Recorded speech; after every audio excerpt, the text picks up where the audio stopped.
warahmatullahi wabarakatuh. Nahmaduhu wa nasta'inuhu wa nastaghfiruh wa na'udzu billahi min shururi anfusina wa min sayyiati a'malina. May yahdihillahu fala mudilla lahu wa may yudlil fala hadiya lahu. Asyhadu an la ilaha illallah wahdahu la syarika lah wa asyhadu anna Muhammadan abduhu wa rasuluhu, amma ba'du. Alhamdulillah, pada kesempatan kali ini perkenalkan, saya Zakil Fikizwata, semester 6 program studi ilmu Al-Quran dan Tafsir, yang pada kali ini akan membawakan atau mempresentasikan tentang ilmu ma'ani, yaitu ijaz, itnab, dan musawwa, yang dari mana tugas ini adalah untuk memenuhi ujian tengah semester pada semester 6 pada mata kuliah ilmu ma'ani dengan dosen pengampu Ibu Nurlaila Sa'dilah, MPD. Maka langsung kepada materi yang pertama, yaitu ijaz dalam Al-Quran. Ada perbedaan di mana ijaz dan ijaz. Ijaz ialah aspek atau kemukjizatan Al-Quran, yang dimana tentunya mempunyai susunan yang menakjubkan, lalu uslubnya yang asing, metode susunan dan pemotongan kalimatnya berbeda dengan yang biasa digunakan oleh masyarakat Arab pada umumnya. Lalu isinya mencakup hal-hal yang gaib, yang sudah terjadi dan yang belum terjadi, kemudian benar-benar terjadi seperti apa yang diberitakan oleh Al-Quran. Lalu kaidah untuk ilmu ma'ani ini adalah yang dimana artinya fokus utama kajian ilmu ma'ani adalah berkaitan dengan lafaz dalam struktur kata yang sesuai dengan konteksnya, baik itu sesuai dengan kondisi, situasi maupun komunikasi atau lawan bicaranya. Jadi ilmu ma'ani itu menyangkup beberapa bagian atau ilmu lainnya, yaitu yang pertama ilmu balaghah, yaitu memiliki kedudukan yang sangat tinggi dalam bidang tafsir Al-Quran. Lalu kecakapan atau penguasaan terhadap ilmu balaghah bagi calon mufassir adalah menjadi salah satu syarat utama. Dengan ilmu tersebut, kemukjizan di dalam Al-Quran yang ada di balik lafaz-lafaznya bisa tersingkap, yang pada puncaknya menjadi jelas bahwa Al-Quran adalah kalam Allah, bukan kalam manusia.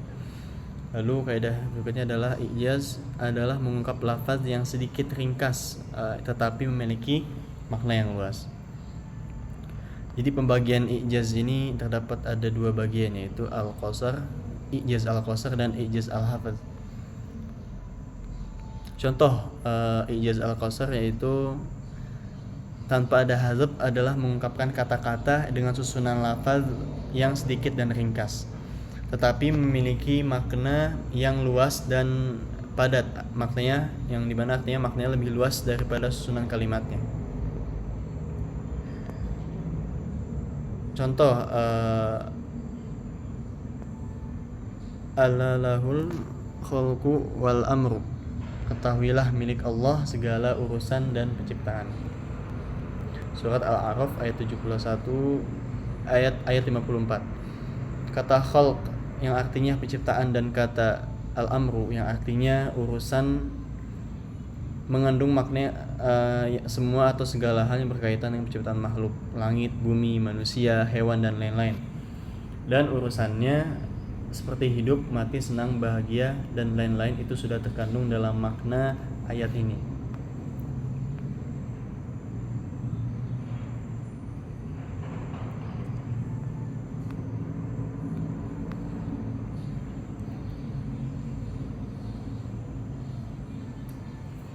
Lalu ada contoh ijaz hadaf. Ijaz hadaf ini adalah pengertiannya meringkas pengungkapan kata-kata ijaz dengan tidak menyebutkan suatu lafaz atau kalimat. Jadi dalam ijaz al-hadaf ada lafaz atau kalimat yang tidak disebutkan atau digugurkan. Contoh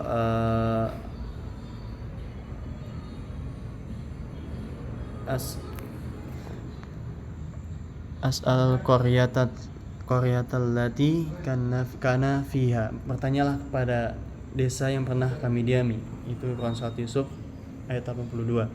Pada contoh pertama tidak disebutkan lafaz ahlulnya, yang asalnya. Fa as'alu ahlal qaryah, karena seseorang tidak mungkin bertanya kepala desa, tetapi seseorang akan bertanya kepada penduduk orang-orang yang berada di desa tersebut. Kadzalikal adzab wal adzabul akhirati akbar law kanu ya'lamun. Itu surat Al-Qalam. Jadi pada di atas seperti itulah azab di dunia, sungguh azab akhirat lebih besar sekiranya mereka mengetahuinya.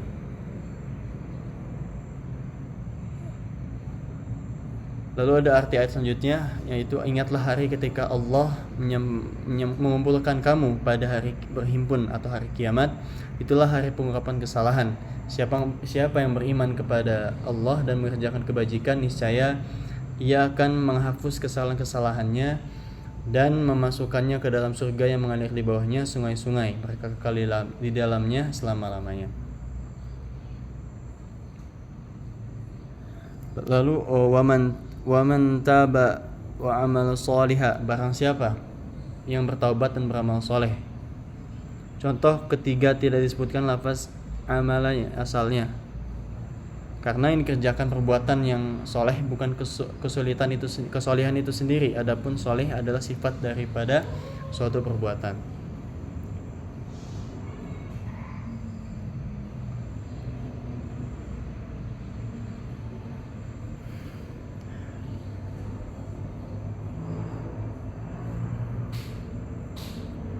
Idal kufiha sami'u laha syahiqaw wa hiya samur.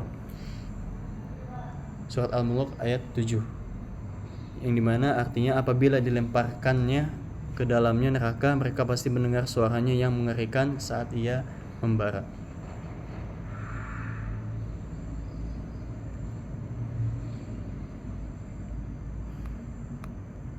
Lalu contoh berikutnya pada surat Al-Qalam, yaitu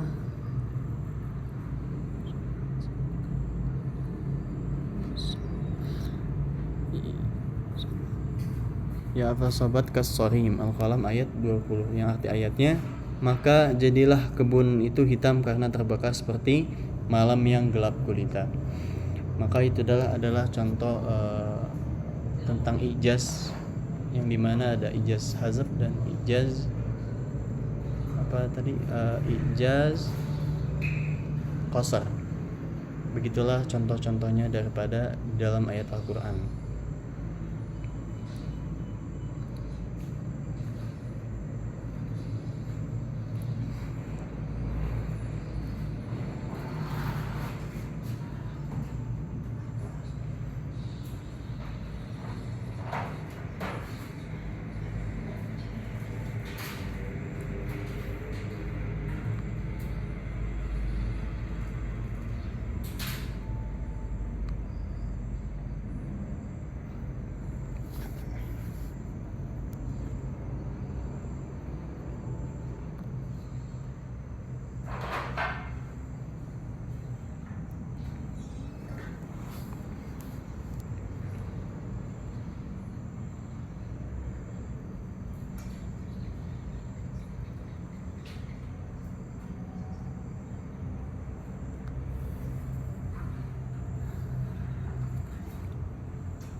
Lalu memasuki materi yang kedua, yaitu pengertian itnab dalam Al-Quran dan contoh-contohnya.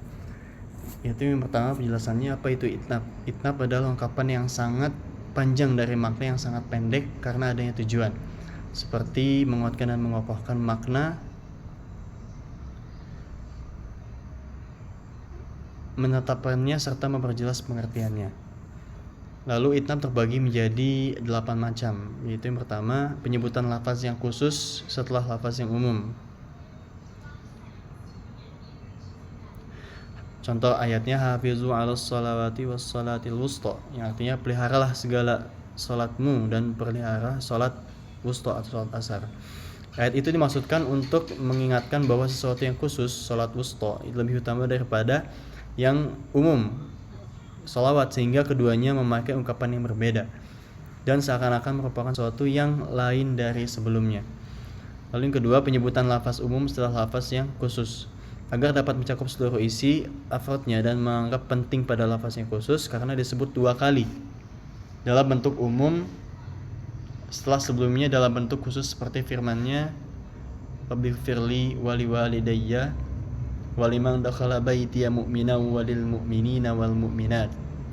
Artinya, ya Tuhanku, ampunilah aku, ibu bapakku, orang yang masuk ke rumahku dengan beriman dan semua orang beriman, laki-laki dan perempuan. Lalu yang ketiga, penjelasan setelah ada kesamaran. Untuk memantapkan berita pada hati pendengar karena telah disebutkan 2 kali. Pertama dengan bentuk yang samar dan global atau umum. Kedua dengan bentuk yang jelas dan terinci, seperti dalam firman Allah,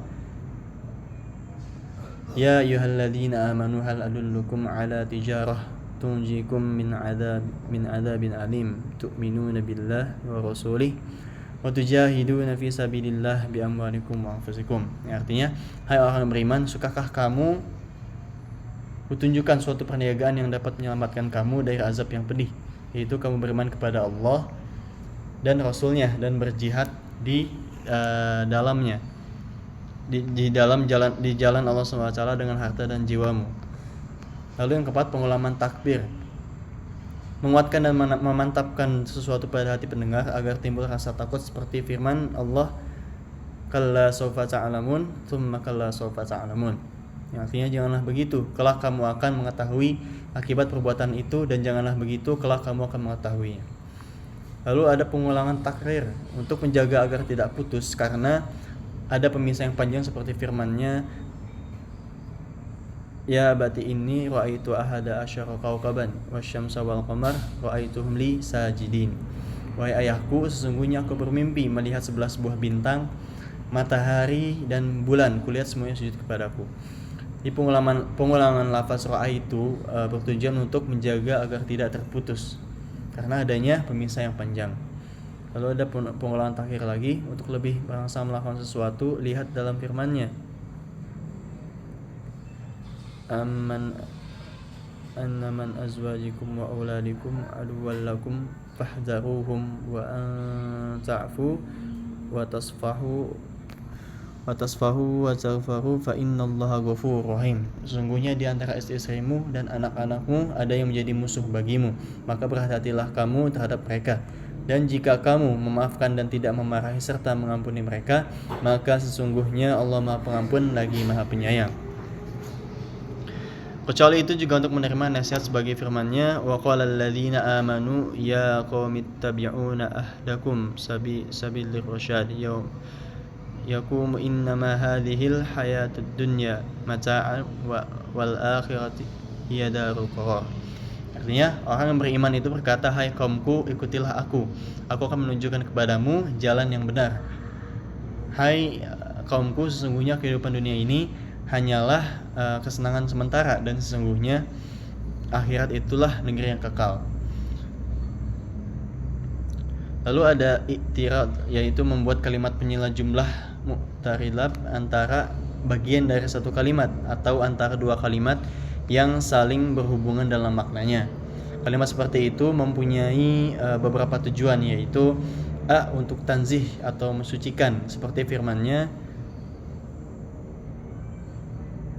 yaj'alunallaha al-bana subhanahu wa lahum ma yashtahun. Dan mereka menetapkan bagi Allah anak-anak perempuan. Maha suci Allah, sedang untuk mereka sendiri mereka menetapkan apa yang mereka sukai, yaitu anak laki-laki. Lafaz subhanah adalah kalimat penyela jumlah mu'tarilab yang dimaksudkan untuk mensucikan Allah dari ketetapan orang-orang kafir. Lalu yang kedua untuk lebih menguatkan, seperti firman-Nya, wasainal insana biwalidayhi hamalathu ummuhu wahanan ala wahnin wa fasalahu fi amin an syakuri waliwalidayka ilaihil masir. Dan kami merintahkan kepada manusia berbuat baik kepada dua orang ibu bapaknya. Ibunya telah mengandungnya dalam keadaan lemah yang bertambah dan menyapinya dalam 2 tahun. Bersyukurlah kepadaku dan kepada 2 orang ibu bapakmu, hanya kepada akulah kamu kembali. Lalu adapun untuk menunjukkan dahsyatnya peristiwa seperti firman-Nya berkedudukan sebagai kalimat penyela, jumlah mutadharab antara ayat 75 dengan ayat 77 tentang kuliah Al-Qur'an.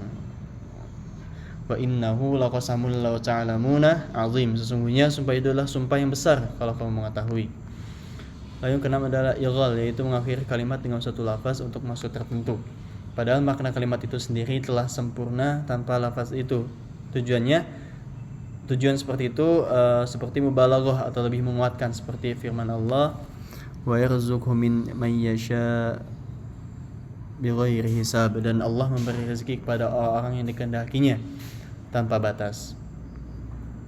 Lalu ada tazil yaitu mengiringi suatu kalimat dengan kalimat lain untuk menguatkan apa yang tersurat, mantuk atau yang tersirat, mafhum, dan dari kalimat pertama. Dalam hal ini ada dua macam, yaitu berlaku seperti kalimat perumpamaan, kalam masal, karena pengertiannya berdiri sendiri. Lalu pengertian lafaz al-haq pada ayat di atas adalah Islam, dan pengertian lafaz al-batil, innal batila, adalah kufur. Pengertian kalimat al-batil sebenarnya telah tercakup pada kalimat, namun guna menguatkan pengertian kalimat itu maka disebutkan kembali. Tidak berlaku seperti kalimat perumpamaan kalam masal karena pengertiannya berhubungan dengan kalimat sebelumnya, seperti tersebut dalam firman Allah, dzalika jazainahum bima kafaru wa hal nujazi illal kafur, demikianlah kami memberi balasan kepada mereka karena kekafiran mereka, dan kami tidak menjatuhkan azab yang demikian itu melainkan hanya kepada orang-orang yang sangat kafir. Jadi balasan ini maksud pada ayat itu adalah sebagaimana telah disebutkan pada ayat sebelumnya. Lalu ada ihtiras takmil. Ihtiras atau takmil yaitu menghadirkan suatu kalimat untuk menghindari timbulnya salah paham terhadap pengertian yang dimaksud sebenarnya.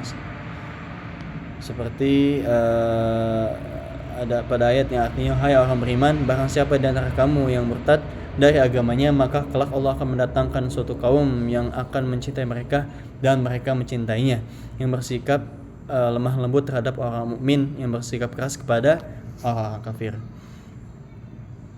Jadi ayat itu memuji semua orang mukmin pengikut Abu Musa al-Asy'ari ketika akan timbul pengertian yang salah.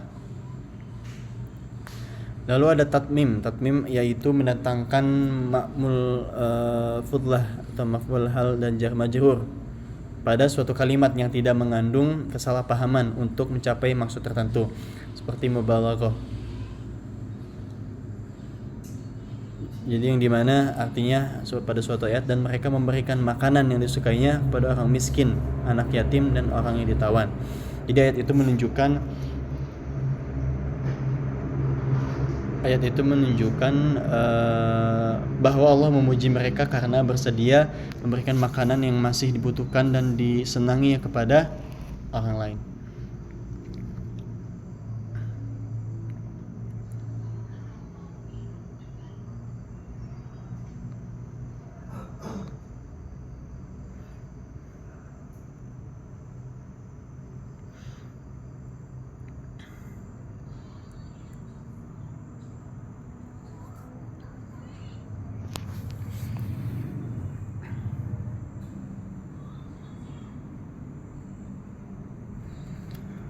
Lalu memasuki materi yang terakhir, yaitu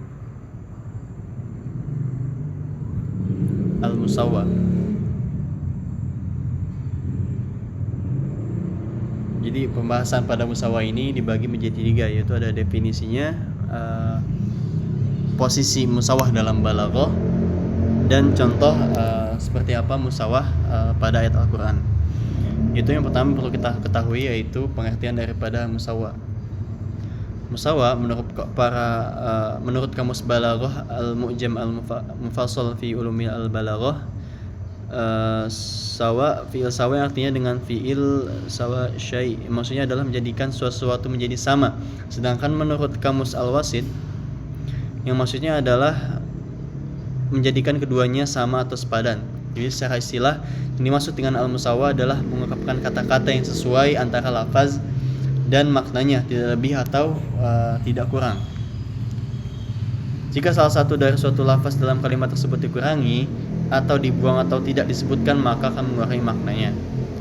Adapun menurut beberapa para ulama, yaitu Abdurrahman bin Muhammad al-Ahdari, yaitu mendatangkan makna dengan ucapan yang sekedarnya, tidak bertele-tele dan singkat, ialah musawwah. Lalu adapun menurut Abdul Mas'al Suaidi di dalam kitabnya Al-Balaghah Al-Aliyah, musawwah adalah pengungkapan yang kata-katanya sesuai dengan banyaknya inti pokok yang dimaksud, dengan tanpa adanya pengurangan dengan pembuangan, atau penambahan dengan cara pengulangan, penyempurnaan secara tuntas, atau dengan cara perluasan ungkapan. Jadi posisi al-musawwah dalam balaghah ini, di dalam ranah balaghiyah, posisi al-musawwah berada pada tingkatan di mana seseorang menyampaikan sebuah ungkapan sesuai dengan inti pokok makna asal yang dimaksud. Maksudnya adalah menyertakan antara ungkapan dengan pokok pikiran asal yang dimaksud. Maka dari itu, dalam tingkatan al-musawwah, mutakallim tidak akan berubah ungkapannya, baik dengan cara mengurangi ataupun menambah makna asal yang ia maksud atau sebaliknya. Jadi ungkapan dengan gaya al-musawwah biasanya digunakan pada hal berikut. Contoh naskah keilmuan, naskah hukum syariat, teks perjanjian antar negara, lalu teks yang memuat ketetapan resmi, penjelasan hukum agama, dan tentang penjelasan hak dan kewajiban. Contoh musawwah: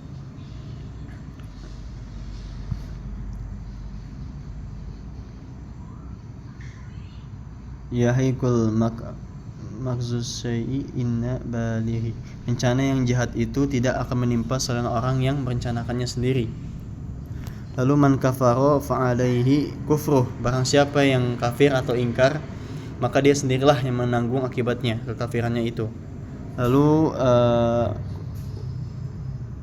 kullu mri'in bima kasaba rahin. Setiap orang yang tergadai atau terikat dengan apa yang diperbuatnya.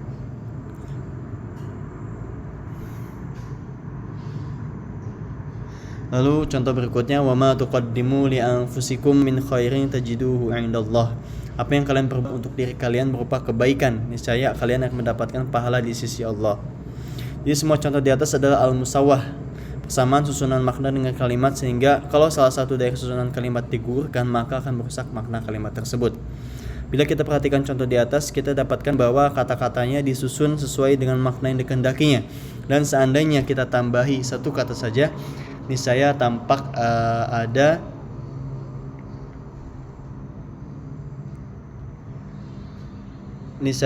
kelebihan, dan bila kita kurangi satu kata saja, niscaya akan buat rancu. Jadi banyak yang tersusun pada contoh di atas sama dengan luas maknanya. Oleh karena itu, ungkapan kalimat yang demikian disebut sebagai al-musawwah. Ya mungkin sekian apa yang dapat saya sampaikan, kurang lebih mohon maaf. Wallahu a'lam bishawab. Wassalamualaikum warahmatullahi wabarakatuh.